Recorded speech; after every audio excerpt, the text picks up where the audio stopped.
Arthur adjusted the antique leather-bound journal, placing it gently between a stack of sweaters in his daughter's suitcase. He'd bought it years ago, dreaming of filling its empty pages under the Tuscan sun. He was packing, but not for himself. He was helping his daughter, Chloe, and her husband, Mark, prepare for their trip, the trip he had planned, the trip he had paid for. It was his gift to them, a late housewarming present for the beautiful suburban home he'd bought for them, a home he'd put entirely in his own name. A temporary measure, Mark had called it, until their credit scores improved. That was 3 years ago. "Dad, you're a lifesaver," Chloe had said, kissing his cheek when he presented the tickets. "Tuscany. It's our dream." It had been his dream, actually. He'd spent his life as a master carpenter, a widower, pouring every spare dollar and every moment into Chloe, into her education, her wedding, and then into her new life with Mark. He'd sacrificed his own travels, his own small comforts. This trip was supposed to be the culmination of that. The three of them, together, finally seeing the world he'd only read about. He zipped the last bag and placed it by the front door, next to his own small suitcase. He was ready. They were due to leave for the airport in an hour. He checked his watch, a flicker of paternal excitement in his chest. He poured a cup of coffee, the house silent around him. Then his phone chimed, a text from Chloe. His smile faded as he read. "Hey, Dad. So, slight change of plans. Mark and I have been talking, and we really feel we need this trip to just be us, you know, to reconnect as a couple. Mark's parents are going to meet us there, just for some family support. It all came together last minute. We'll bring you back some amazing olive oil. So sorry. See you in 2 weeks." He read it twice, 3 times. The words blurred. Mark's parents. Just be us. Family support. The suitcase by the door suddenly looked pathetic. The coffee in his hand turned bitter. He hadn't just been uninvited. He had been replaced. His hands trembled slightly as he dialed her number. She picked up on the 3rd ring, her voice breezy and distant, the sound of airport announcements already in the background. "Oh, hi, Dad. Did you get my text?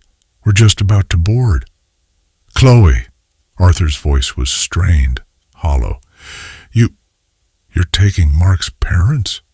A sigh on the other end, the sound of impatience he was beginning to recognize. "Dad, please don't make this a big deal. You know how stressed Mark has been. His parents haven't had a real vacation in ages. It made sense. Besides," her voice dropped as if sharing a confidence, "Mark felt you were being a little intense with all the planning. You had every minute scheduled. It's our vacation, you know. We just want to relax." "Intense," Arthur repeated, the word landing like a stone. "I planned that itinerary because it was my dream, Chloe. A dream I wanted to share with you. Well, maybe that's the problem." "It was your dream," she said, her voice hardening. "We need our own. Look, I have to go. They're calling our flight. We'll talk when we get back. Bye." "Dad," the line went dead. Arthur stood in his hallway for a long time. The silence of the house was deafening. He looked at his own suitcase, packed with the new linen shirts he'd bought and the travel guide he'd memorized. Then he looked at the set of keys on the hall table, the keys to the house Chloe and Mark lived in. His house. A coldness he had never felt before began to settle in his chest, displacing the shock and the hurt. It was a quiet, heavy resolve. He picked up his phone, but he didn't call the airline to cancel his ticket. He called his lawyer. "Elena," he said, his voice perfectly calm. "It's Arthur. I have a question about the property on Willow Creek." The next few days were a blur of methodical action. The hurt was still there, but it was now fuel. He met with Elena, who confirmed his absolute, undisputed legal ownership of the house. There were no clauses, no tenant agreements. It was his. "What are you thinking, Arthur?" she asked, her sharp eyes full of concern. "I'm thinking I'm overdue for a vacation," he replied. He didn't call a normal realtor. He called the top broker in the city, a woman known for selling high-end properties quickly and quietly. "I want to sell the house on Willow Creek," he told her. "I want it sold before the end of the month. Price it to move. I will only accept a cash offer with a fast close."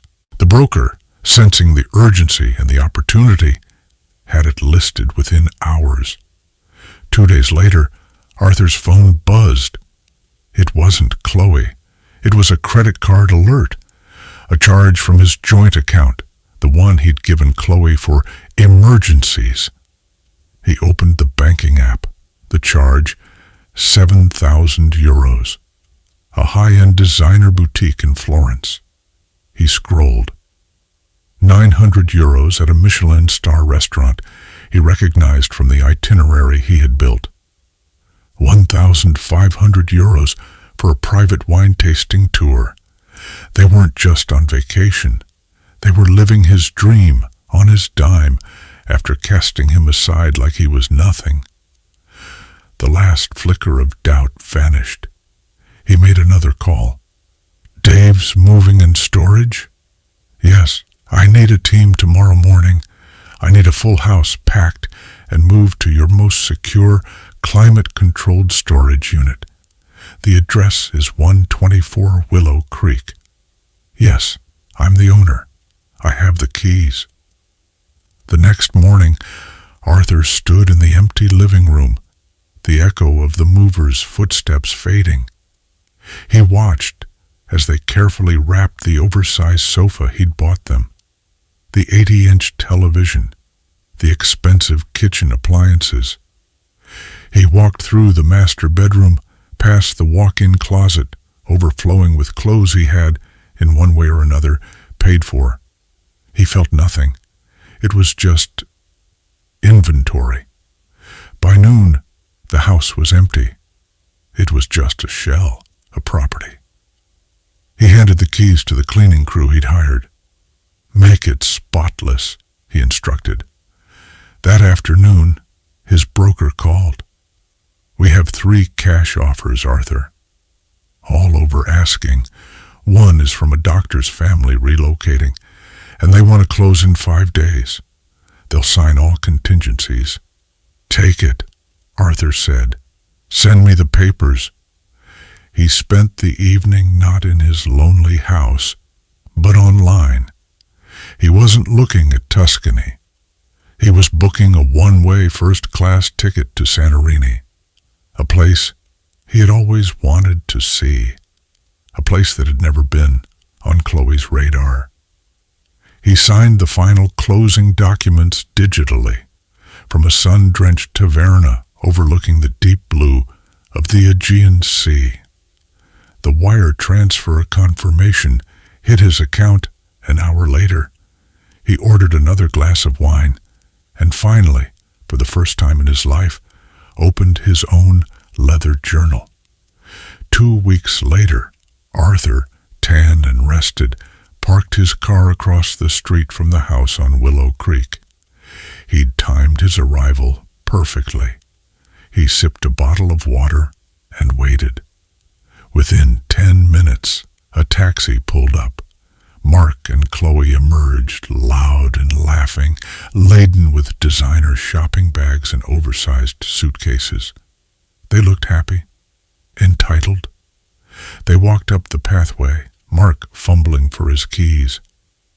Arthur watched as Mark put the key in the lock. It didn't turn. Mark jiggled it. He tried again, harder, annoyance flashing across his face. "What's wrong with the key?" Chloe asked, dropping her bags.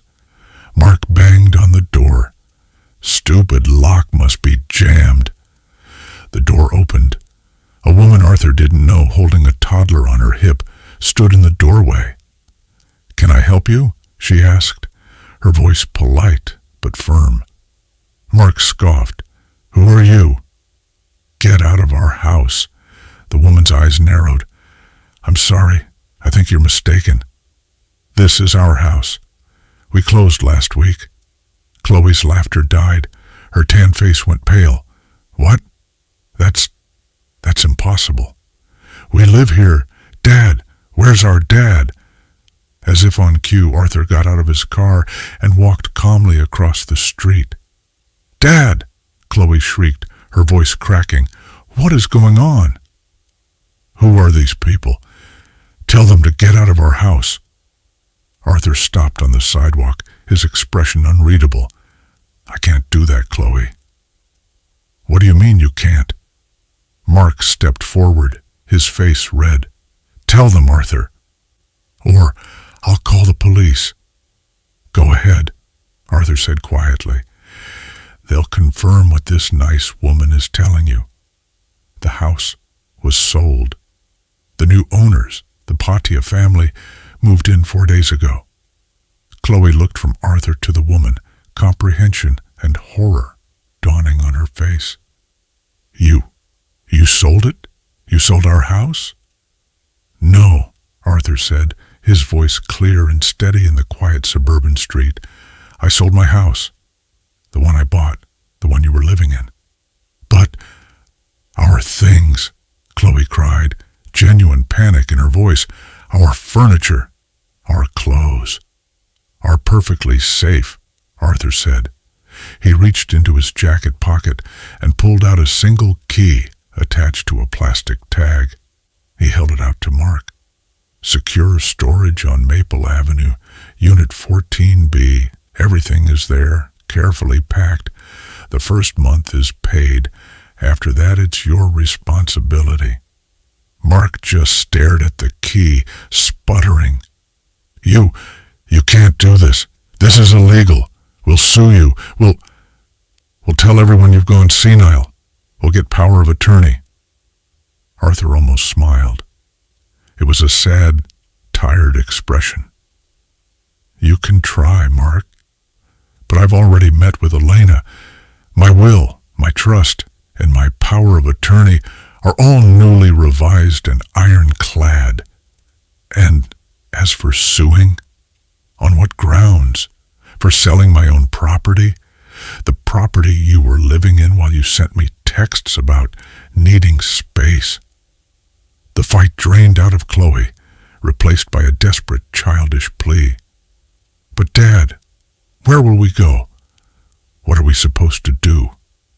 Arthur looked at his daughter, truly seeing her for the first time. The entitled stranger she had become. He looked at the new, happy family standing in the doorway of their new home. "That, Chloe," he said, turning away, "is what's called needing space. You wanted it, and now you have it. You're an adult. You'll figure it out. Dad, don't you walk away from me, Dad." Arthur got back into his car.